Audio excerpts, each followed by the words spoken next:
Nah, ini buahnya. Saya ini agak cepat ya malam hari ini waktunya. Saya ambil lagi dari beberapa ayat biar kamu percaya bahwa saya tidak ngarang. Ben kotok koyo ngaji tenanan ya bulan ini koyo ngaji beneran di masjid ini. Buahnya istiqomah apa? Jangan khawatir, dijanjikan oleh Al-Quran kalau kita mampu istiqomah, aneka anugerah akan diberikan oleh Allah pada kita. Jadi misalnya dari surat Al-Jin ayat 16 itu, wa allawistaqomu alat tariqati la asqainahum ma'an hodako. Dan jika seandainya kalian bisa istiqomah atas jalan yang lurus, kata Allah, la asqainahum ma'an hodako. Jadi sungguh kami akan mencurahkan pada kalian ma'an hodako. Ma'an hodako itu air segar.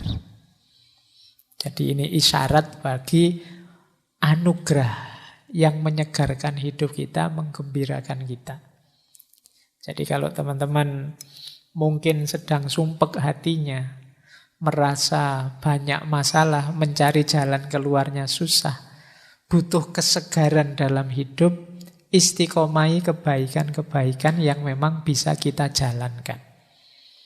Ini bisa jadi jalan hadirnya anugerah Allah.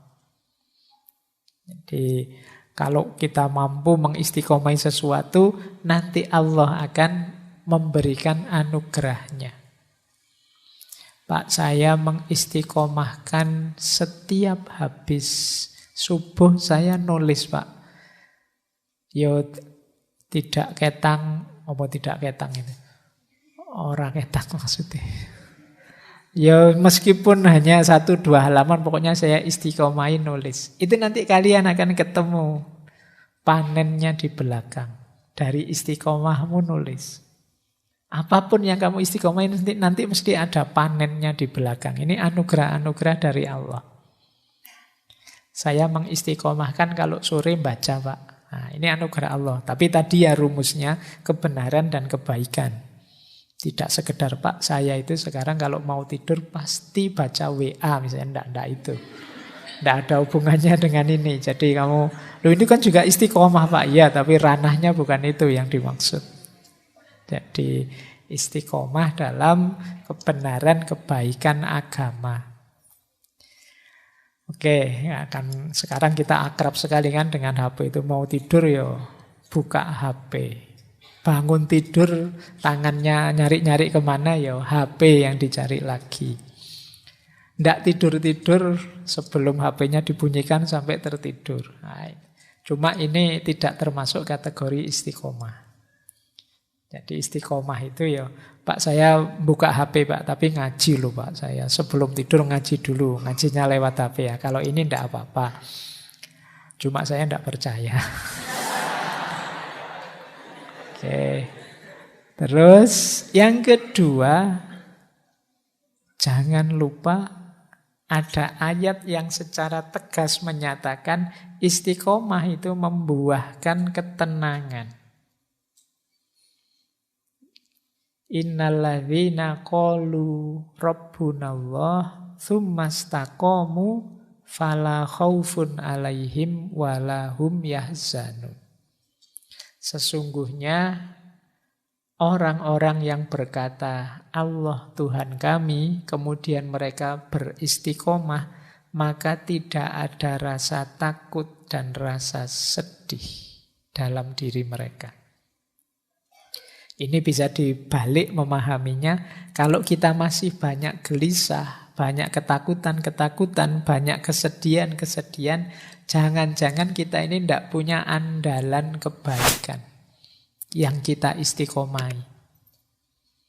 Tidak ada amal yang secara mantap kita lakukan dan kita konsisteni. Sehingga hidup kita sering gelisah. Wong batin kita sendiri memang tidak mantap. Orang yang mampu beristiqomah itu segala galau, segala gelisah dalam batinnya akan tergusur. Ini janjinya Al-Quran. Nah, makanya tadi saya minta ayo dipilih ini. Amal, kesunahan, dan lain sebagainya itu banyak sekali. Pilihlah yang kita mampu untuk kita istiqomahi. Kalau dalam tradisi agama India ada istilah sakti. Sakti itu kalau kita melakukan semedi tertentu, yang mengistiqomahi aktivitas batin tertentu, dia akan jadi kesaktian kita. Jadi daya yang luar biasa. Bahkan ada yogi-yogi India itu yang mungkin teman-teman sering dengar ceritanya, yang melakukan aktivitas tertentu yang dia jadi luar biasa karena itu. Pernah saya baca itu ada yang mengangkat tangan saja sampai puluhan tahun. Gini terus ngangkat tangan. Dan dia ampuh gara-gara itu. Jadi semedinya ngangkat tangan. Ada yang kepala di bawah, ada yang mungkin teman-teman sering lihat gerakan-gerakan yoga itu, ada yang mengistiqomahkan gerakan tertentu. Dan muncul saktinya dari situ. Ya, makanya nenek moyang kita dulu kan terkenal dengan konsep-konsep semacam ini.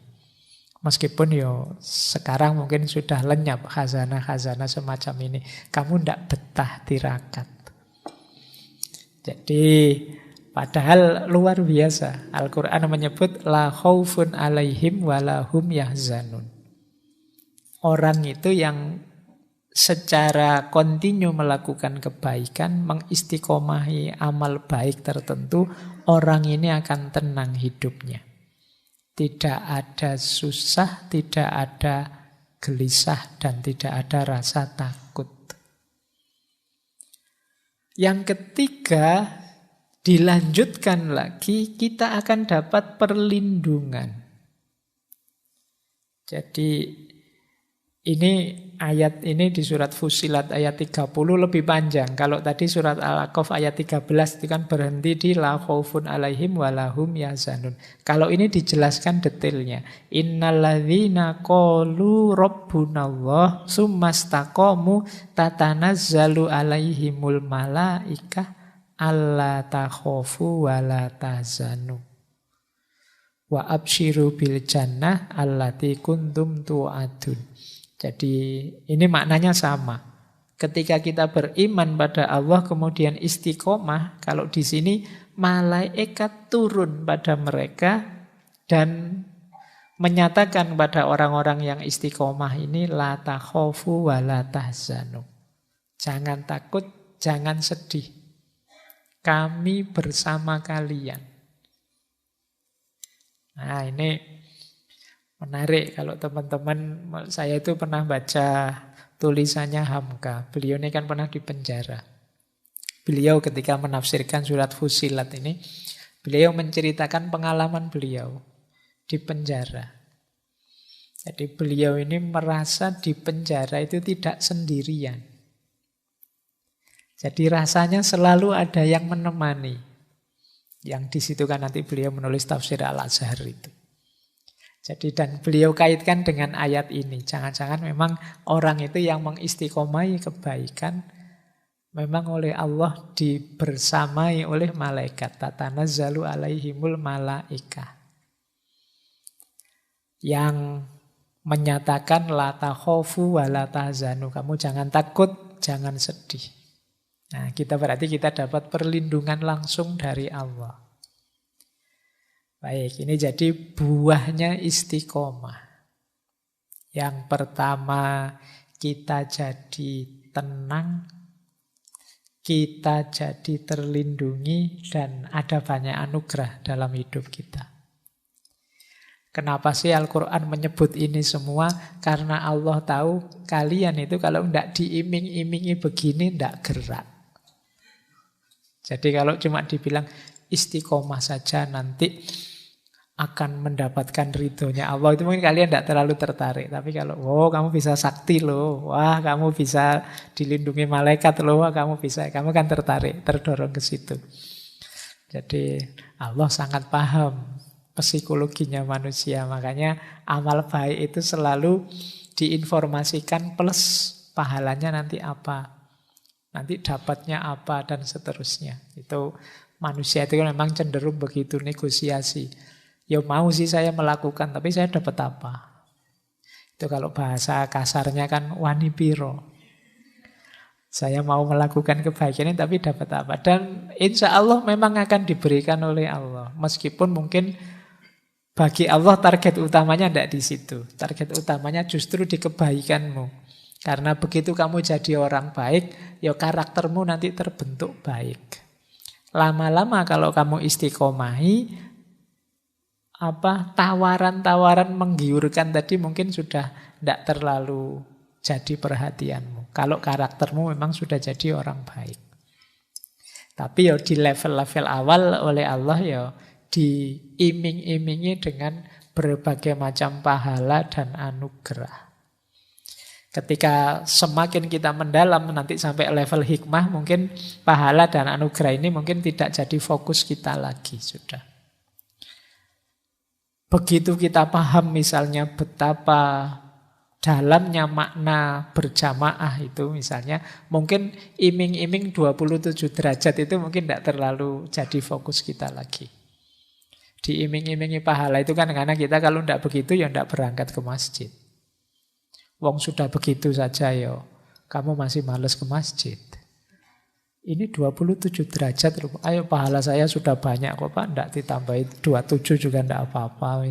Cari jalur yang lain, pokoknya itu manusia sudah. Khosimum mubin, kata Al-Quran. Khosimum mubin itu senengannya debat. Nyari saja alasan untuk tidak melakukan. Ini sebenarnya disindir oleh Al-Quran seperti orang Bani Israel yang disuruh menyembelih sapi. Aslinya males mereka disuruh nyembelih sapi. Tapi yo gayane tanya terus. Ini saya mau nyembelih sapi, tapi sapi warna apa? Terus begitu ada jawabannya, terus sapinya umur berapa? Kemudian pokoknya tanya terus. Jadi itu kayak mahasiswa dikasih tugas Pak Duni males terus pertanyaannya panjang. Ini berapa halaman Pak? Ini nanti saya harus gimana Pak? Kalau ada begini terus gimana Pak? Jadi dosennya mungkin saking jengkelnya sakar mulah pokoknya ada tugasmu ngumpul. Nah itu manusia, khosimum mubin. Maka istiqomah pun oleh Allah, istiqomah itu sebenarnya penting sekali untuk kita. Cuma kalau tidak diiming-imingi dengan balasan seperti ini, kita tidak bergerak menuju istiqomah. Padahal ini untuk kepentingan kita. Nanti kita lihat, ada banyak manfaatnya istiqomah.